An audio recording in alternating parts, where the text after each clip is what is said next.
What's up? My name is Ken Bimbo, the MC with the sauce. Don't forget to subscribe to JCOO. The Minister of Energy, who is accompanied by two permanent secretaries. We also have the board chairs for ERD and ZESCO. So this afternoon, the Minister of Energy will be addressing the nation on the energy situation in the country. And we have various media houses present here. So after the Minister addresses the nation, we're going to have questions from the journalists, and we're also encouraging those that are following us online to also send in your questions, which the Minister is going to respond to, together with the other people that have accompanied him. Without wasting much of your time, I now wish to hand over to the Minister of Energy to address the press. Honorable Minister, sir. Thank you. Good afternoon. The Permanent Secretary, Technical Services, Minister of Energy, the Permanent Secretary, Administration, Minister of Energy, Permanent Secretary, Minister of Information and Media, the Permanent Secretary, Local Government and Rural Development, Permanent Secretary, Minister of Health, Energy Regulation Board Chairperson, ZESCO Board Chairperson, the Managing Director, ZESCO Limited, senior government officials, and members of the press. Ladies and gentlemen, I wish to take this opportunity to once again update the nation on the current electricity situation in our country and to indicate progress in measures being implemented to mitigate the impact of reduced electricity supply in the country. Zambia continues to grapple with the impact of El Nino drought, which has had a significant impact on the energy sector, among others.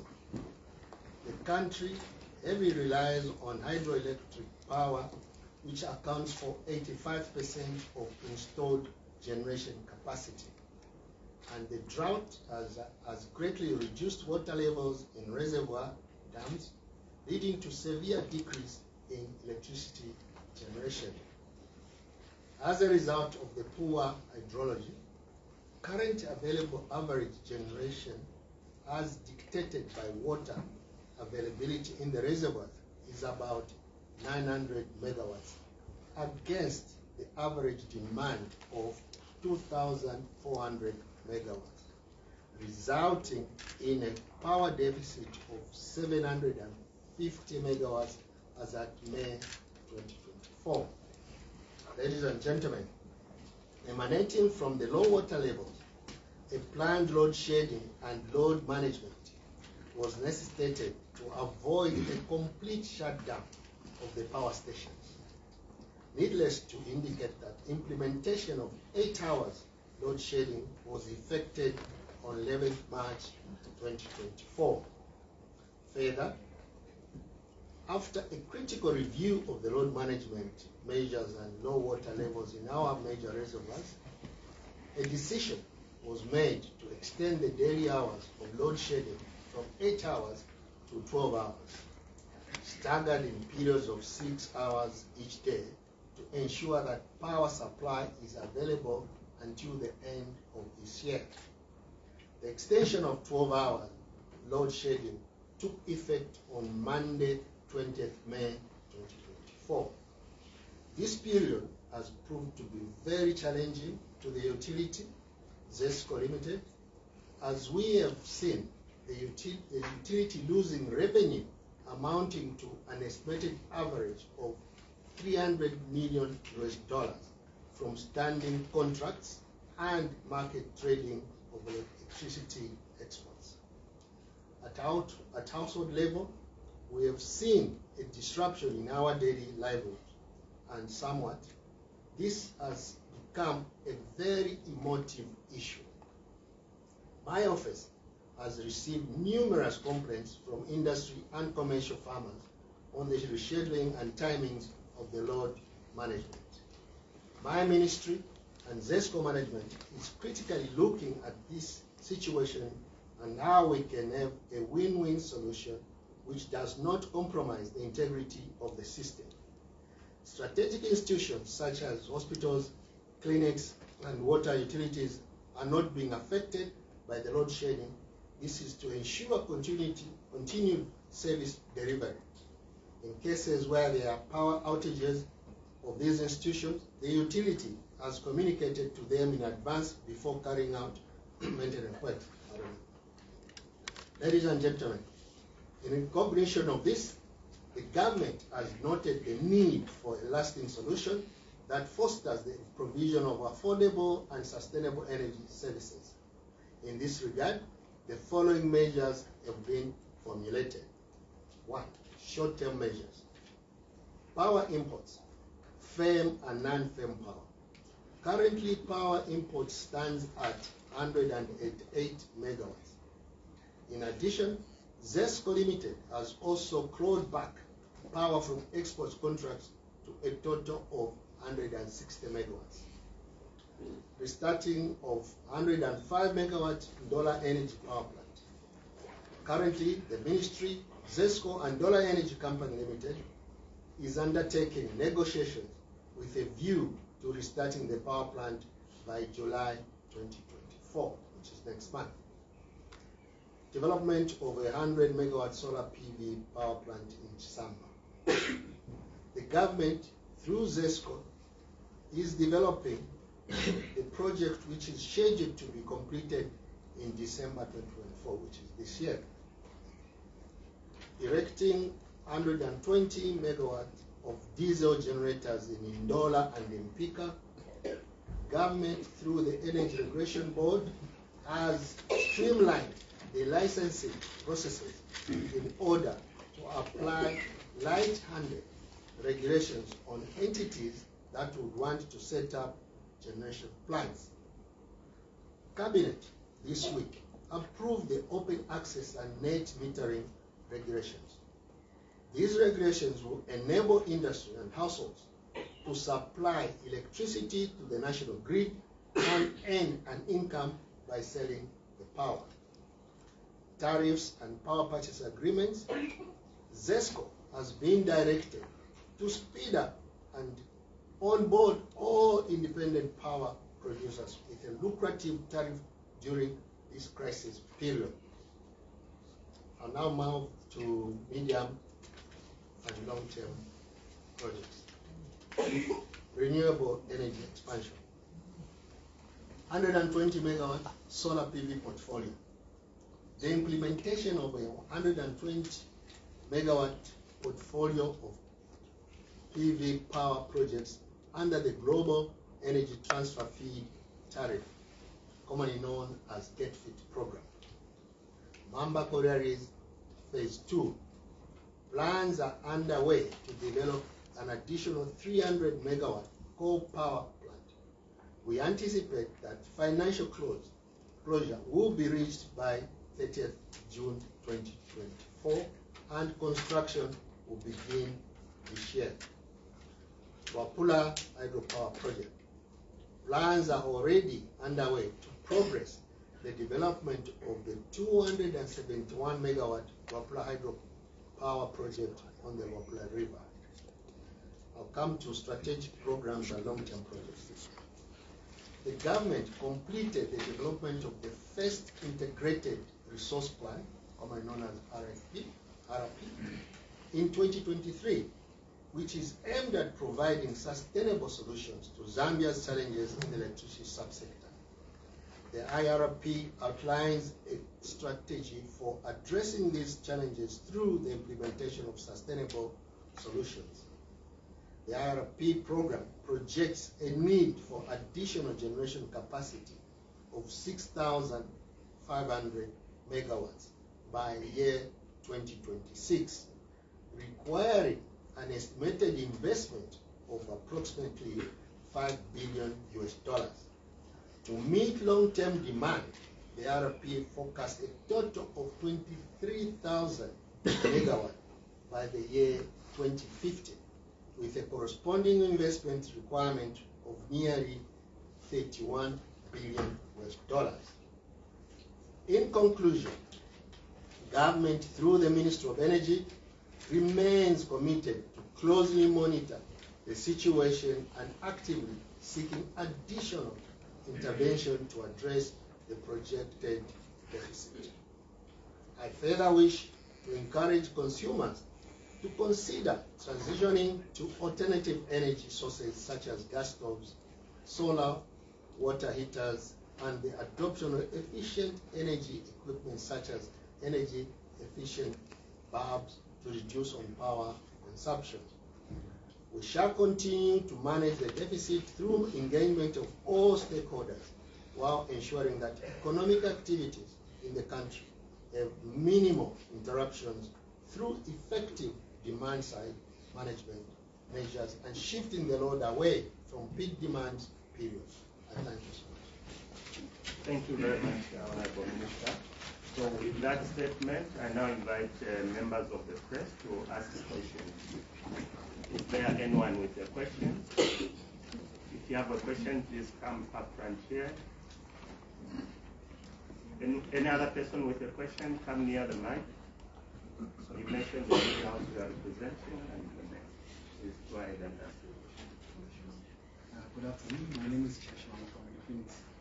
I'd like to find out what the plans are with the water coming from Shaft 28. Now that we've learned that the distance to where we can which it can be taken to the river is too long.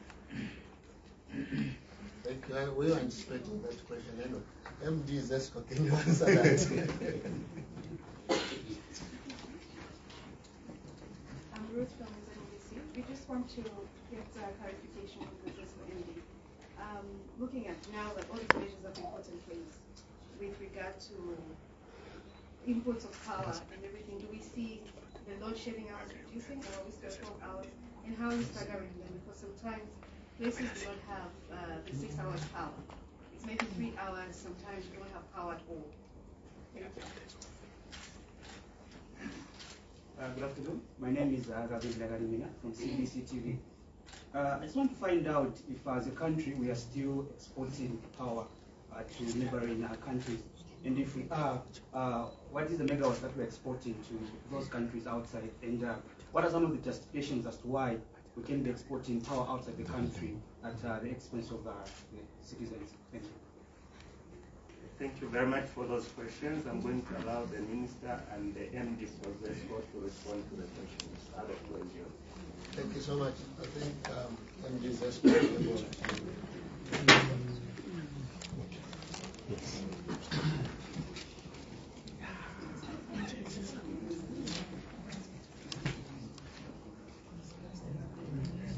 Honorable Ministers, Secretaries, and members of the media. The questions that have been asked, the first one is water from Shaft 28, Wansha. The water from Shaft 28 Wansha will be pumped over a year or plus, almost 2 years. The total volume is 179 million cubic meters. The utilization for power generation, I'll give you an example. The most efficient power station we have is Kafue Gorge Power Station. And that water will go into the Kafue River. The utilization sits at 47 cubic meters per machine per second. So in a day you need 24 million cubic meters of water. Divide 24 million into 179 million gives you the 7 days. So yes, it will add, but it's just 7 days. We are looking at 8 to 9 months. So that 7 days, it will come in. And that water is not coming in one day.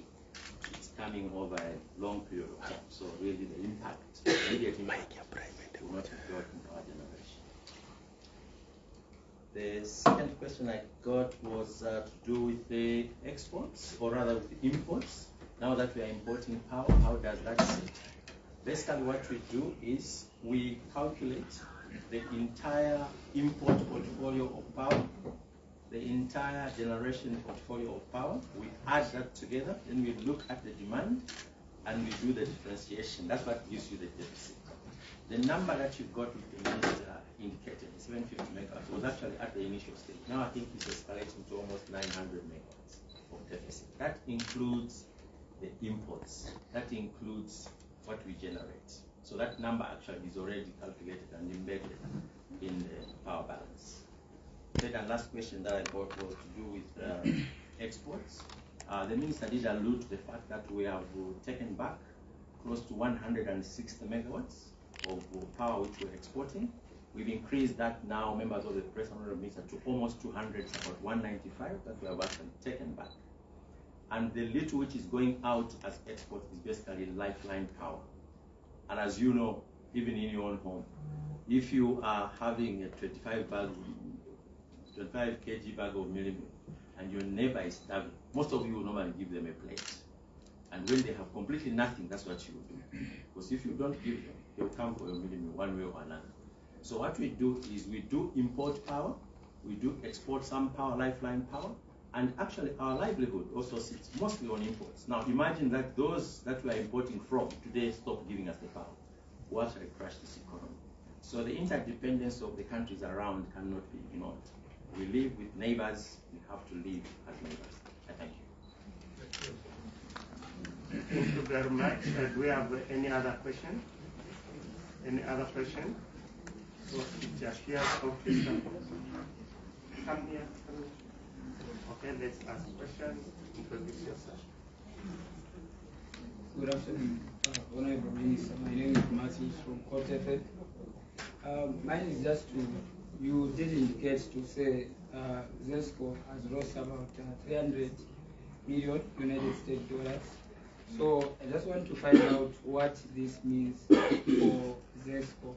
Such a loss, what does it mean for ZESCO? And also, I just want to get your assurance regarding the issue of load shedding, managing load shedding. This is not the first time complaints have been there from the inception of load shedding. What assurance are you giving to the Zambian people to say this week or maybe 2 months or 1 month from now, that's when you will see ZESCO following this load shedding schedule? Thank you so much.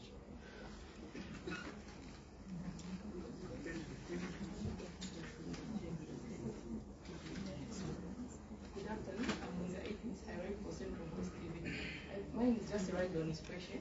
I just wanted to find out from the ZESCO MD the main challenge in following the load shedding schedule. Because many a times you find that power is supposed to go at 04 and come back at 8 hours, but it will go exactly 04 and come maybe 21, 22 hours. And being a community reporter, I've gone around the businessmen and women, especially those who run salons and barber shops, are complaining of being inconvenienced and they're making a loss. Thank you.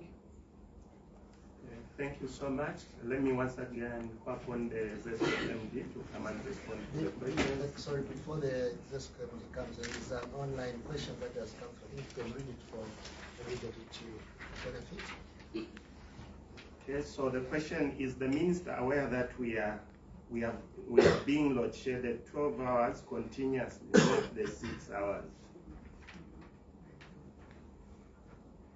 Please, MD.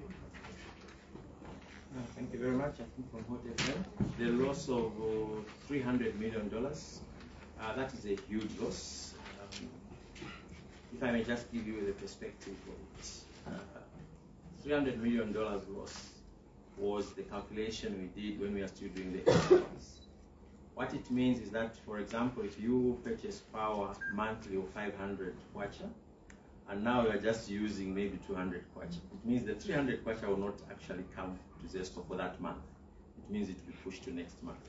So when you do the cumulative loss on all the customer categories, domestic customers, industrial customers, it amounts to about $300 million per year. In fact, that number is just rounded down. That is quite a huge loss and is devastating. It will definitely affect our operations because our fixed costs are fixed. There's nothing we can do about it. We are even sometimes failing to meet our obligations to pay, for example, the huge debts that we have been servicing. I think most of you have been aware that ZESCO has been servicing a debt of about $1.8 billion. We now have pushed it down to just below $450 million. All that money is coming from that. Now, that we are going to also start failing to actually meet. It is a huge, huge, devastating loss. There is no ways about it. It's just something that we can't even explain. That's why even sometimes you now have issues. We are trying to ensure that the basic operations are running, and people are complaining that ZESCO doesn't even give them orders to do things. You know, we have a lot of people who are also doing business with ZESCO. We can't even afford to do basic, so we've left our operations to just what is necessary. All other things have been cancelled. I know 2 or 3 appeals to the PPA where some contracts were cancelled. it's because those things can be deferred to other years. So it has a big financial impact on ZESCO's operations. On the schedules, there has definitely been a lot of complaints. We are receiving these complaints. We have noted that in some areas, power does go away for a much longer time. And we have also noted that in some areas, people are being load shed for that continuous 12 hours. What I should explain is that for those who live in industrial areas, we will lean more on industry because the idea is to save industry first and not to give people to cook, but rather to save industry. So if you live in an industrial area, the industries are asking for a longer shift so that they can do their operations like 12 hours continuously and not to get 6 hours, knock off people, wait another 6 hours, bring them back. It becomes more costly for them. So if you are living in an area where you are in the industrial area and you are affected that way, it's because you are in that zone. But those that are in purely domestic areas, most of those should surely be sitting in that range. What we have noticed also is that maybe the communication is not very impactful. We are going to enhance on this. I was talking to the PS communications that we are going to actually enhance communication. If we do have a challenge, we should be able to come beforehand to explain to you why you're not getting your power in time. So this we shall try our level best to do. It's a bit tricky sometimes logistically because sometimes the load shedding is done manually. People have actually to drive to a place, or his way to that place maybe as a puncture, but that is not an excuse. We should still be able to explain, say, look, we did have a fault or the transformer was stolen when the power was gone. That's why you have this extended outage. Explaining to yourselves and communications to the customers is key. So we shall go into enhance on this. Thank you. Thank you very much. We have come to the end of today's briefing. Okay, there are a few questions. Please be active. If you have some more questions over the same, please ask. Don't leave without asking your questions. Okay, mine is Mutual from newspapers. I just want to maybe just get clarity on how government is going to handle the open access policy on electricity. So I just wanted to know how government really intended to manage that. Thank you. Next. Good afternoon. My name is Oswald Kaponka from Prime TV. Either to the Minister or ZESCO MD. What are we going to see after those measures that you put in place? What do the people expect? My colleague from ZNBC asked, what is the impact on the load shedding hours? Next. My question goes to the minister. What's your reaction to allegations of corruption that all marketing companies have at the ministry? And Dr. Kabula Mubanga has also stated that people who said you had a stakeholders meeting at ERD are your friends and that you can keep them. What's your comment on that? Okay, are we done with the questions? So I'm going to ask the MD to answer the questions. Then the minister's questions will be answered in his concluding remarks. So MD, please, you may come forward to respond to specific questions directed to this.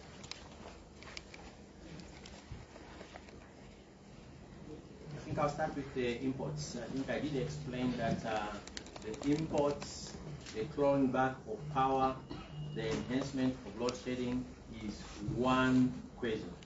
We put in the imports, we put in the power generation, we put in the clawing back of power, and also the load shedding. Then we calculate how many hours of load shedding or how much energy we are going to pull back so that we don't drain our water. So the last question which was asked on the impact, I think that's one I did explain. The number of hours will not change. It is what has been calculated, that's what it is. It includes all those factors, the imports, load shedding, the clawing back of power, and the actual load management in some areas. I think then there was a question on open access. I don't know whether I'm the rightful person, but I do have an understanding. I will get permission from the chairperson from ERB to take that one on his behalf.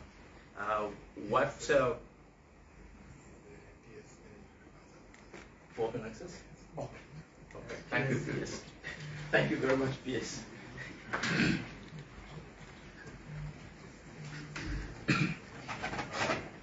Yes, the issue of open access to electricity, the issue of open access even to the pipeline, these two issues are very central in terms of decision making. Open access to electricity means that we want to allow all those who are able to generate electricity to actually have a fair share of the grid. If you produce electricity, you will be allowed to use the ZESCO grid to transport your electricity to a certain customer who wants to purchase your power. Now, government, through cabinet, has actually approved the open access, and very soon we shall be able to launch so that everybody in Zambia can have an opportunity to sell the electricity that is being generated to anybody. But it also means when you transport your electricity to a certain point, you will also be required to pay what we are calling wheeling charges. In other words, in layman's language, wheeling means transporting. So very soon, the people of Zambia will be informed when everything is set in place. Thank you. Thank you very much, yes. I do have a question received online. The question is, why can't ZESCO engage into solar supply business? These suppliers are exploiting customers. I don't know if the MD will pick up this one. It's an interesting question.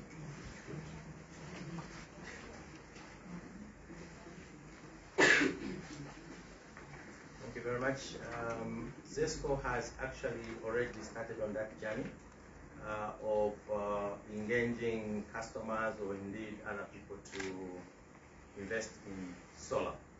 Now, ZESCO itself has set out a company called Kiona.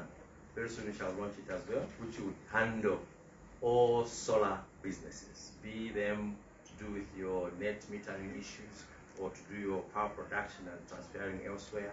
ZESCO is engaging in that. Very soon, I think we should also announce a program where people who would like to have, for example, solar roof solutions for your electricity so that you don't go in darkness. You can actually work through this company. You can procure your equipment through this company, which will contract you to reasonable sources of this equipment. And further, the government, I think, has taken another step to actually take away a lot of all taxes on all solar equipment complete with accessories. So anybody should also be able to get these things at a cheaper cost. So ZESCO itself has set out a company to be able to deal with this. And we are encouraging everyone to be able to get your solar solutions so that actually the impact of load shedding on you is reduced. Thank you. Thank you very much. That question came from Solomon Chombe. At this point in time, I'm going to hand over to the Honorable Minister to answer the questions directed to him and also to give his concluding remarks.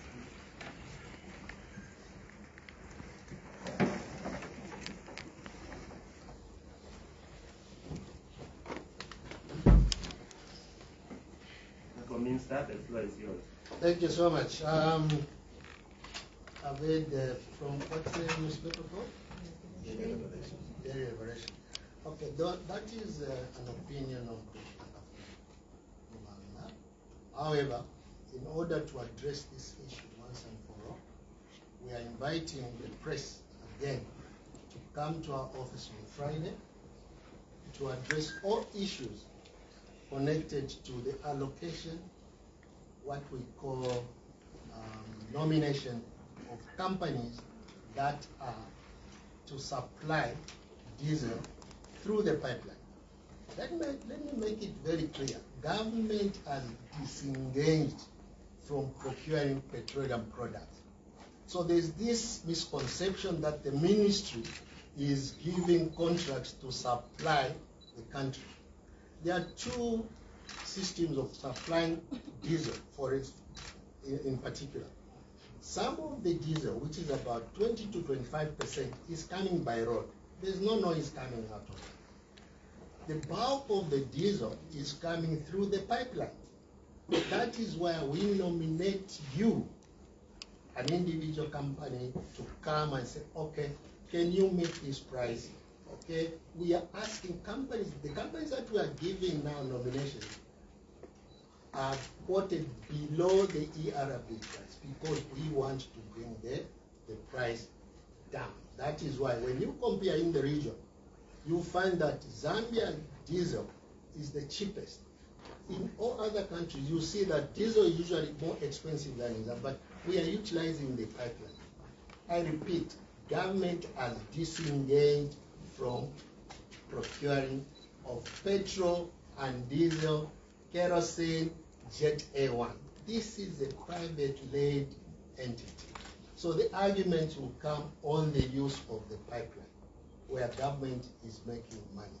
So we invite you to come to the office and we'll give you the companies that we've allocated portions of the pipeline to use so that they can bring the product, they sell, they make their money, and government collects the taxes.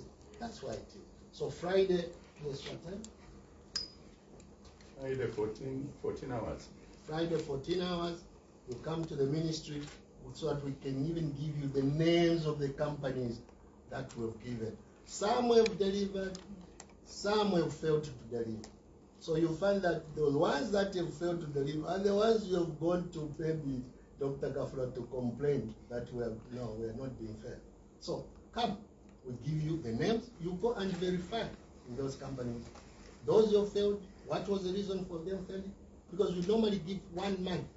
So if you fail to deliver, or you fail to dock your ship, it has nothing to do with government, because government cannot get involved. Once we get involved, even finding you a slot for the ship to dock, then you are not fit to do that business. So we have disengaged. So for now, until the tender kicks in, there's a tender that should be awarded very soon. Then the ministry, this one, the one who is accused, will stop giving these nominations. If you come to our office, there could be 4 or 5 more companies that are waiting to be allocated. Anybody who comes, even amongst yourself, get organized. As long as you've got the money to bring in, say, 20,000 metric tons of diesel through the pipeline, 50,000, 100,000, if you've got the money, fine, come, we'll give you, so that it is as open as it can be. But when the tender kicks in, the minister will have no power anymore to give allocation to companies. We are just doing this as an ad hoc, because we cannot leave the pipeline dead while waiting for the tender process to kick in. Once the tender process kicks in, it is an open access, the PS alluded it to, then Tazama will be running with the tenders. By then, I'll sit back and watch, and we'll just drive policy to make sure that it is fair game to everybody. So when the tenders happen, please find time to go to Tazama and see how they handle the tender process, so that it is as open as possible. We've discussed this with OMCs in the country. They are happy with what we are doing and the way forward. Thank you so much for coming.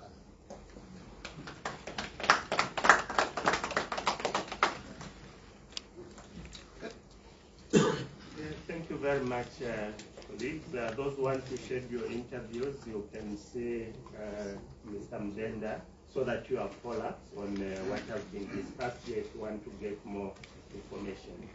So we thank you once again for coming. Honorable Minister, thank you very much with your team for having come to give more information. We shall be back next week Friday again. We'll keep on updating as we go, so that maybe those ones who didn't have enough time to have their question answered, can come next week and then we deal with it. To subscribe to my YouTube channel, J Cool, and turn on the notification bell, cause I'm gonna see you in the next video.